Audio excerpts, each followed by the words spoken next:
Meat has been recalled from an Oklahoma facility. An execution has been scheduled for December. And the First Americans Museum is holding activities for Indigenous Peoples Day. We'll have details coming up on the KGOU AM News Brief for Monday, October 14th. I'm Nick Daniels. Almost 10 million pounds of ready-to-eat meat and poultry products are being recalled from an Oklahoma facility.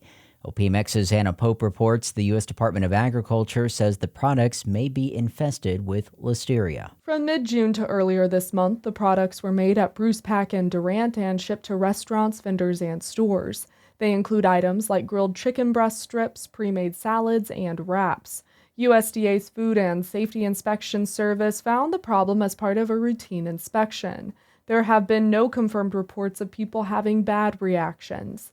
Eating food contaminated with listeria can cause listeriosis, which is especially harmful to pregnant people, newborns, older adults, and people with weakened immune systems. The USDA is concerned that some have already been available in restaurants and other establishments. Officials are urging organizations to not serve or use contaminated foods. Instead, they should be thrown away or returned. I'm Anna Pope. Nearly 2 decades after a man murdered his 10-year-old neighbor, he's the next Oklahoman scheduled to be killed by lethal injection. OPMX's Grayson Wheeler has more on the case of Kevin Ray Underwood. Underwood was sentenced to death in 2008 for murdering Jamie Bolin in Purcell 2 years earlier. Underwood confessed to police that he lured Bolin into his house, beat her over the head, attempted to decapitate her, and stashed her body in a plastic tub with hopes of later eating it. Underwood has exhausted his standard opportunities for appeal, but has asked the state to delay his execution until the Oklahoma Supreme Court decides a lawsuit in which he claims the state's death penalty is unconstitutional because it gives too many options for the method of killing. Underwood's clemency hearing is set for December 4th. Unless the Pardon and Parole Board recommends clemency and Governor Kevin Stitt approves it, Underwood is scheduled to be killed by lethal injection on December 19th. By coincidence, his 45th birthday. In Oklahoma City, I'm Grayson Wheeler.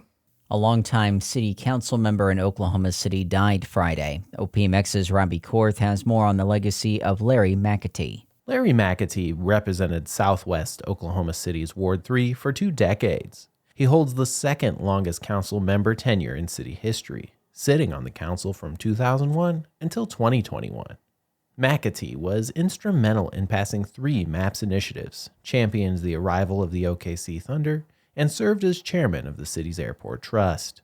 Last year, Oklahoma City named the park at Crystal Lake after him, something he called an honor and a privilege. I'm Robbie Korth. The First Americans Museum is hosting an all-day celebration for Indigenous Peoples Day today at no cost. Attendees can witness cultural performances, educational demonstrations, and stickball games. Food trucks will also be on site. Oklahoma City Mayor and Osage citizen David Holt will read a mayoral proclamation about the holiday, and tribal leaders are invited to speak.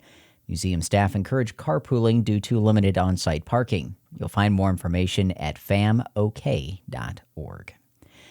And you'll find more news at our website, kgou.org. And we also encourage you to follow the KGOU PM News Brief podcast. The candidates for November are set. I know Donald Trump's type. Between now and Election Day, we are not going back. A campaign season unfolding faster. Kamala Harris is not getting a promotion Than any in recent history. Make America great again. Follow it all with new episodes every weekday on the NPR Politics Podcast.